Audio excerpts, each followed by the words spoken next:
Well, good morning and good afternoon, everyone. I'm Elliot Kallen, CEO of Prosperity Financial Group, and I want to welcome you to another exciting episode of Meet the Expert.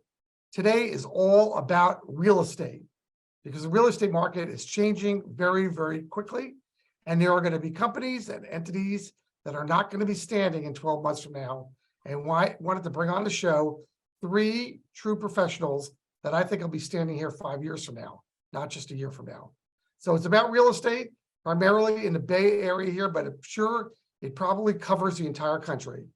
If you need to reach me, I'm at 925-314-8503. That's www.Prosperity Financial Group. And I'm Elliot, ELLIOT, at prosperityfinancialgroup.com. And let's welcome our guests here if we can.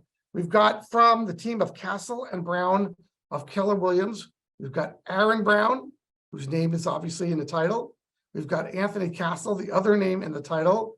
And then we got Bill Cook, the young buck with the firm. Welcome, gentlemen.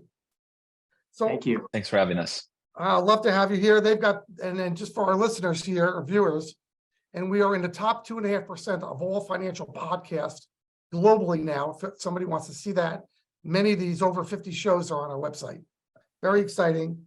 And so I want to talk about real estate today. That's what the show is about. If we divert from that a little bit, that's just fine. And we're really talking about residential real estate today, not commercial real estate, which is in a bit of trouble here at East Bay, but residential is not.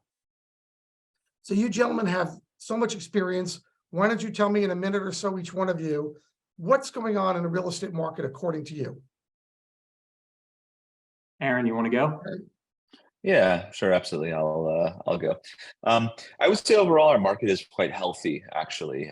This time last year we were seeing quite a bit of a frenzy in the marketplace, and it is certainly a little bit more balanced this year than it was last year. I know that there's a lot of headlines that are sound bites or kind of catchy, or some doom and gloom. But overall, I would say the market is healthy. For the most part, I would still say there's a little bit of an imbalance between buyers and sellers. There's still a real lack of inventory in our marketplace. I think the raising of the rates has put some restrictions on people moving up, and so we are still seeing a really low amount of inventory, an unusually low amount of inventory, which is causing causing a lot of multiple offer situations, and we are seeing for the most part a healthy bidding happening. It's not as intense as it has been in years past, but yeah, I think good houses and good locations that are prepared and priced well are moving within 2 weeks, and overall we feel pretty good about the market. Great. Bill? Okay. Yeah, that all sounds right to me. I mean, we're in our busy season now, and we're seeing a lot of buyers, like Aaron said, limited inventory. So, it's a little harder to get people into houses, but the activity is there. So what you two are both saying is we've got a supply shortage. Yeah. Okay, and how about yourself, Anthony? Yeah, I would say so. Yeah, I'm in agreement with the team. The majority of my business is on the listing side. I still work with buyers as well, but on the listing side, anything that's presented well, if you hire a good professional that's really tapped into the market and they set up your property for success, you're getting, right now, as of today, you're getting multiple offers and going over the asking price, and definitely tough for buyers. There's definitely still a housing shortage in the Bay Area. We work predominantly in the East Bay, so all of the hot areas are experiencing a shortage, and it's across. I'm noticing it across all price points. I will say, in the last week, there's been a push, and you've probably seen in the news the mansion tax.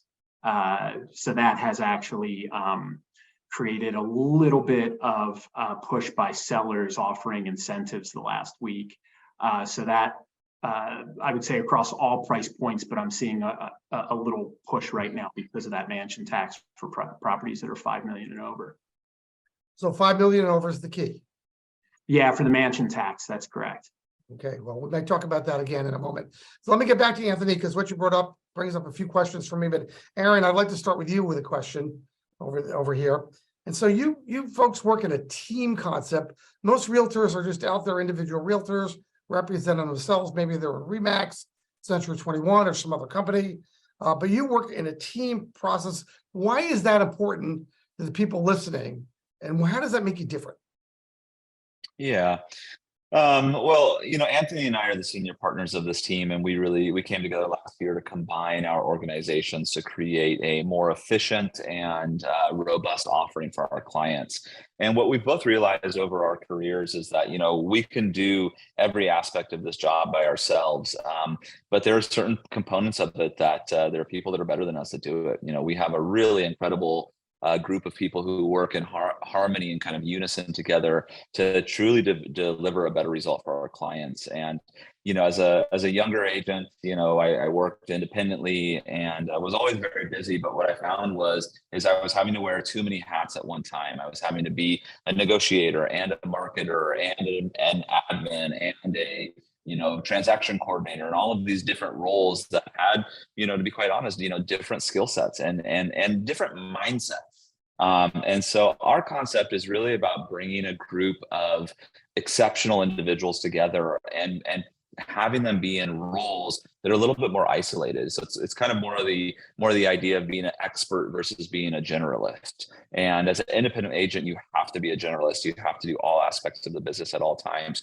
We really believe in being specialists in what we do, and that's a piece of our philosophy that goes throughout our entire business. We don't represent people in markets that we don't know, intimately. We really value being true experts in this process and really having mastery over this craft. So the advantages of being on a team is that it's also just more sustainable for the agents and for the clients. We all have families, we all have vacations, and I can't tell you how many people I've heard about having bad experiences where their agent went on vacation and they had somebody who was supposed to be watching it for them, and they just kind of felt hung out to dry, and they didn't have the support that they needed. And so that's a big piece for us, is making sure that our clients always feel supported, and that we're really delivering a higher level of service and experience for our clients. That's a good point. It makes sense. Anthony, let me ask you a question, if I can. I want to talk to you about where interest rates have gone. Maybe they're going to go a little bit higher, but not by very much, it appears. So the Fed is able to create some type of recession, which will reflect upon the housing market in some form. So what's happening with interest rates? We've got the Bay Area, and more importantly, maybe not as important, but seems more importantly, every house has become unaffordable. So from an affordability standpoint for people buying homes, what's going on in the Bay Area now?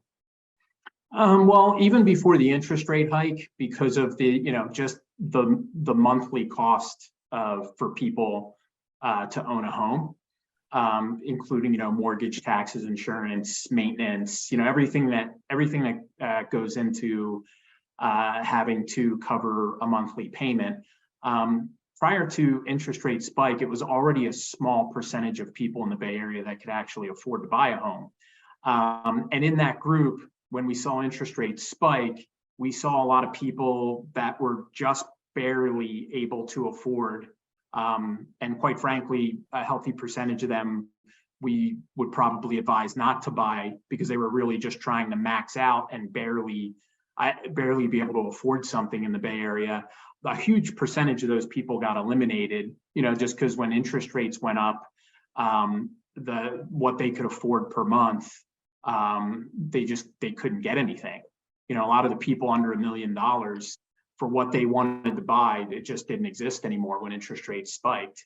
And then moving forward from when interest rates first started to go through that push to now, we've seen, a little bit of ups and downs with those buyers at the lower purchasing power.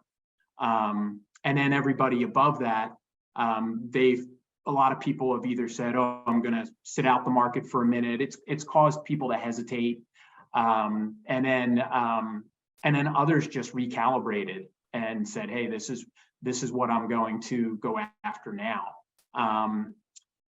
Fast forward to today, we feel, when I look back at our clients over the fall and winter and into now, the majority of them are still in the market. They've recalibrated. They also have realized that the sky isn't falling right now, you know, because a lot of people thought, hey, the market's going to bottom out. There was a lot in the news about, oh, the interest rates are going up, you know, the housing market is going to be a buyer's market, and you know, that worked a little bit, especially over the winter time, because winter time is typically slower. But we're not seeing like some major buyer's market right now of like, hey, we're flooded with inventory, and all our buyers that are staying in the market have recalibrated. So let me stay with you for a moment, Anthony. Sure. Let's talk to the seller, because the stress of I need to move or downsize or whatever the reason is for me selling the home, I'm going to look for the best price, of course. I'm going to look for the all cash deal, of course, they're the best deals for me. But I know there are tricks of the trade that most sellers have never heard of or don't understand, and I'm sure plenty of realtors don't advise them on it. What are some good tricks of the trade that sellers should know that you wouldn't hesitate sharing with them? Yeah, I mean, I think when it comes to tricks of the trade, it really is for sellers, you know, get with the minute you're thinking about selling your house, you know, whether it's 6 months from now, a year from now, 2 years from now, I always tell all my clients, when you're within a year or two of selling, just start the conversation. And that may not sound like a trick, but it really is. I see a lot of sellers wait until like 3-6 months before they go to list their home. And the reason why it's good to start early is some of the tricks that can happen is you can hit there's supply. We're watching supply and demand, right? What's the supply and demand ratio? And I've had sellers where they've gotten in front of us early, and it could be the middle of January when historically we're like, wow, this is not always the best month to sell, but hey, let's just start thinking about selling. And if the house can be in a presentable fashion, let's try to time the market. If we get the right offer, you know, sometimes we can get really creative. Like some of the tricks are, if somebody wasn't necessarily looking to sell their house until that upcoming late spring, early summer, but we got the right offer in January and they're willing to give the seller a lease back, you know, then, and it's for the right number to where they can start doing everything else that we've talked about that are the goals in their life moving forward. Sometimes we jump on it earlier than expected. So I would say getting with the agent earlier, and, you know, ideally at least 12 months in advance to start the conversation. And then just always being ready sooner is a good trick. Like, you know, I'd rather, if somebody has the flexibility to have their home ready early, I'd rather do that. And if we're ready early and we're like, hey, supply and demand, you know, Mr. and Mrs. Seller is really working in your favor, let's jump on it now. I would love to have that opportunity every time. It doesn't always work that way, but to be able to have that, it's better than just waiting till the very last second. Because what if you wait until the very last second of when you want to sell, and it happens to be one of those months in the year that kind of dips down because there's a lot of inventory for your property at that time in your immediate area. So I would say they're probably the bigger tricks of the trade. Great. And we're talking with these three gentlemen, Aaron Brown and Bill Cook and Anthony Cassel of the team of Cassel and Brown. And they have decades of experience in residential real estate here in the East Bay of California. Bill, let me ask you a question because you're sitting here quietly. And that is, I just talked to Anthony about tricks of the trade for the seller. How about the tricks of the trade for the buyer? They want their dream home. They want a home. They want to raise a family. Maybe it's their last home in life. Maybe it's their first home. What are the tricks to finding the right home? I think the best tricks for that are just to be open-minded. And there's this rule called the 80-20 rule, where if 80% of it is good, you know, try to deal with the other 20%. So it's just like Anthony and Aaron are saying, it's a lot about mindset and being in the right mindset and being willing to listen to your realtor. Okay, and what shouldn't they settle for? When should they just walk away and tell you, no, I'm not going to do this? I mean, we want clients to be in love with the home. So if you're feeling iffy about it, if you're unsure, but you want to be in a house, you have a growing family, something pushing you, it might be better to hold back and wait till you find something that feels good. You don't want to feel rushed. You don't want to move into something that you're going to regret later. Okay, that makes sense. So you're listening to Meet the Expert. If you need to reach me, it's 925-314-8503. And we are talking about real estate today. Elliot, ELLIOT at prosperityfinancialgroup.com, prosperityfinancialgroup.com, or www.prosperityfinancialgroup.com. Aaron, let me go back to you, circle back if I could. And that is that Sure. there are some people, because of affordability issues here in Northern California, maybe a lot of the country at this point, but certainly right here. There are homes that have just been not kept up, not well maintained, but they're still sound homes. But it takes a little creativity, a little backbone, as my mother used to say, spit and polish, to make that home livable how they want. Is that something people should consider? Yeah, I think it absolutely is. I think the part that's really important is that you're considering it with some expert advice to go along with it, right? One of the challenges that we see out there is a lot of times our clients don't necessarily understand what's all involved in a remodel. They might think like, oh, it just needs a kitchen remodel, maybe it's not that big of a deal, but they don't understand the electrical work that comes with that, or, sometimes moving walls takes foundation work. And so, I think that there's actually some real opportunities to buy properties that do need, it depends on the work, but what we're seeing right now in this marketplace that's a little bit different than prior years is that the buyer population, even though there is not necessarily a balanced supply and demand ratio, there's a lot more demand than there is supply right now. Buyers are still being a little bit more pickier than they have been in prior years. And so if the property needs a lot of work, a lot of times those homes are getting passed up. Because the clients, like, they may not have the funds to do the renovation, or they just they're being a little bit more cautious with their purchase. So I do think it is a good idea to evaluate those properties, but to do so and make sure that you've got some good guidance and expertise going on with you. One of the reasons why Anthony and I partnered together is because we both have a similar background that has a lot of construction involvement in it. We both have rental properties. We've both developed properties. I've managed close to 125 remodels in the last 10 years of my career, most of these being kind of in preparation for sale. And so we're really able to help our clients see both the potential and the risks that are involved with a property that's kind of known as a fixer upper. And sometimes they're fantastic and wonderful opportunities. And, Bill and I were representing clients last week on a property they found that they fell in love with, and it needed like $70,000 in termite work.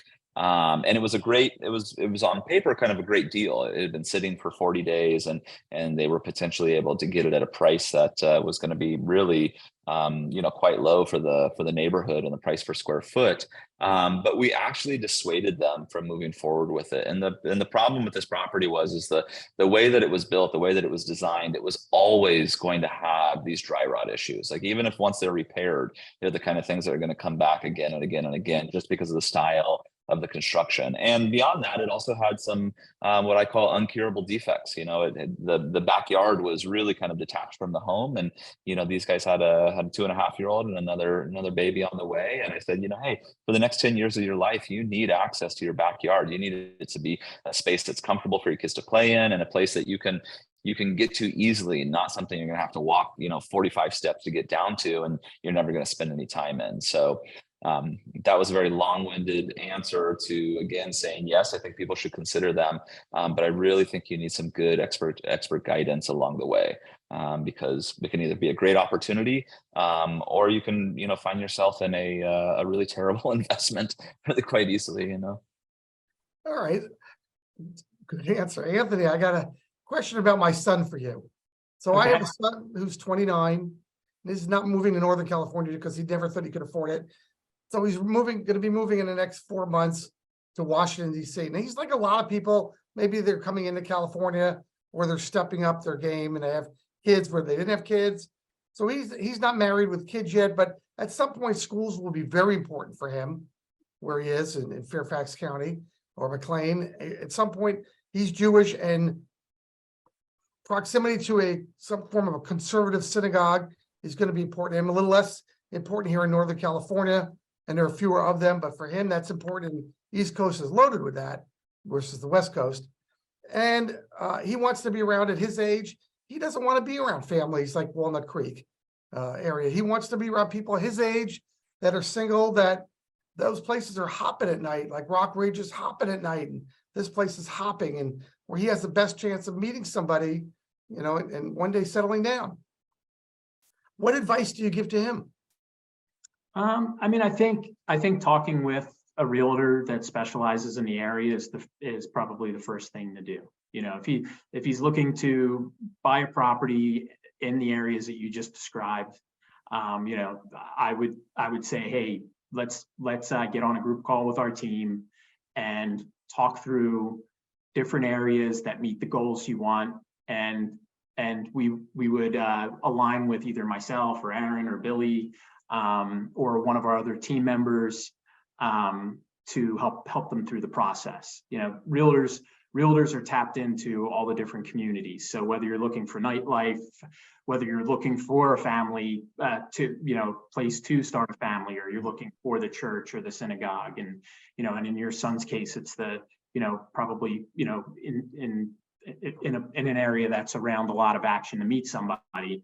A realtor is going to know those areas, but also know the other variables to those areas to give you the best advice. Like, hey, these both look good both these areas look like a place where you might want to live and meet somebody because of the nightlife, but this area is a little bit more dangerous than the other, or this area is a better long-term investment for these reasons.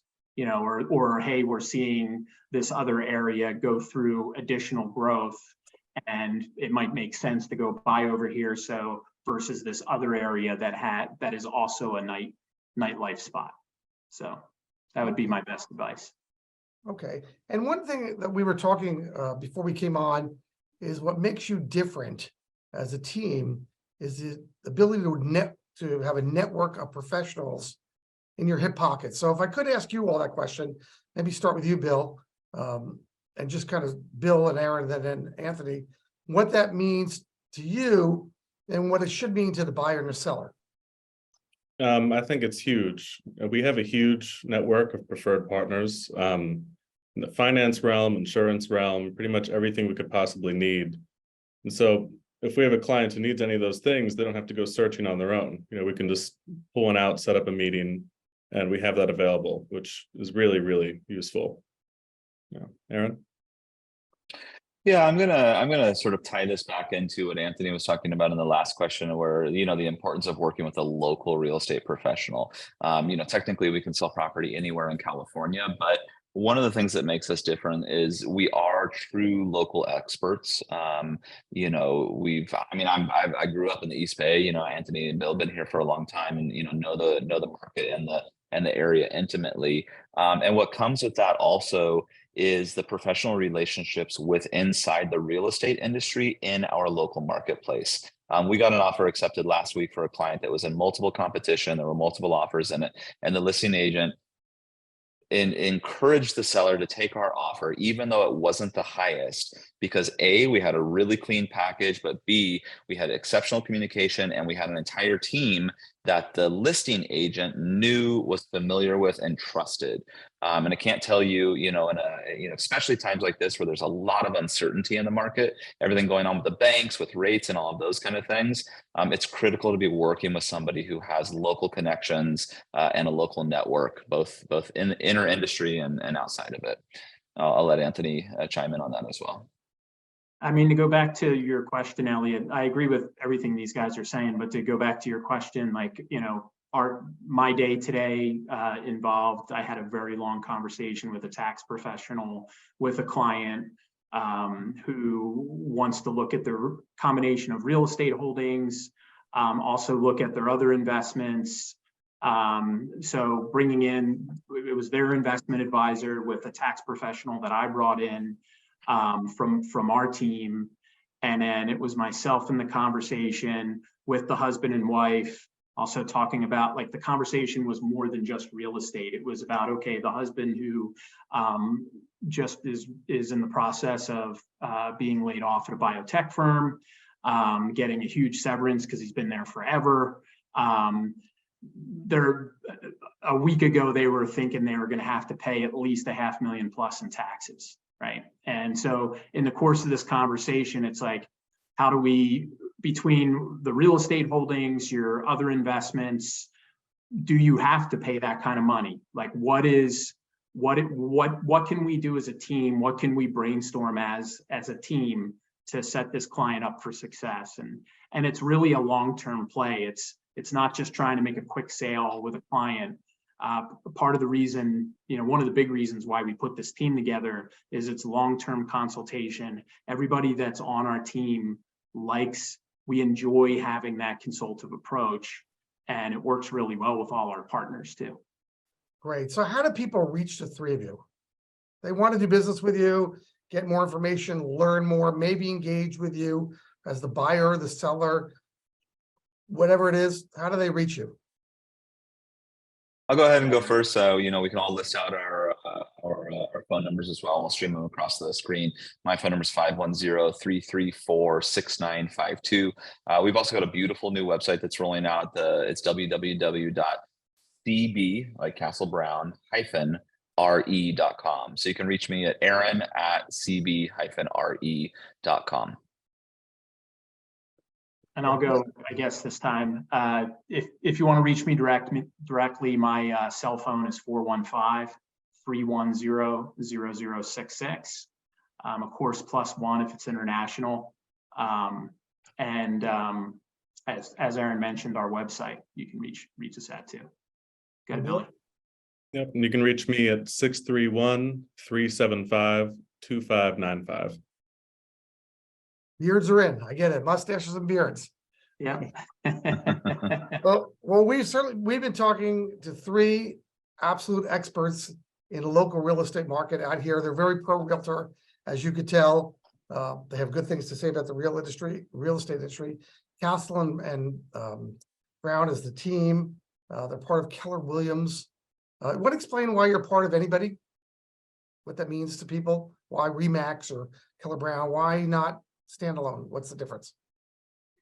I think one of the big reasons from my perspective is we're a part of a large network. Keller Williams is international. We look at, when we're marketing a client's property, we look at where we will get the most value between us as individual agents, us as a team, us as our Castle Brown team, and then who we decide to partner with as a real estate network.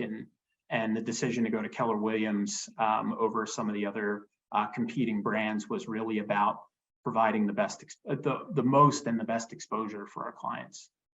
Okay, well, that's a great answer. So for people that ask to have that same question as me of why you'd be associated with anybody else, that's a good answer. So this has been great. If you have questions about real estate, if you have concerns about your own house, if you're thinking about, well, in a year from now, 6 months from now, 9 months from now, I'd maybe want to sell or buy, and I'm worried about interest rates, worried about what I can get for my home, worried about what I can buy given interest rates higher, affordability issues, or you're just downright looking for that dream home. These three gentlemen are at the top of their game. So I'd like to thank the three of you for being part of our show today, Anthony, Bill, and Aaron. Thank you, Elliot. And I'd like to thank you. Yeah, thanks for having us. You're welcome. You've been listening to Meet the Expert, and we'll see you again real soon.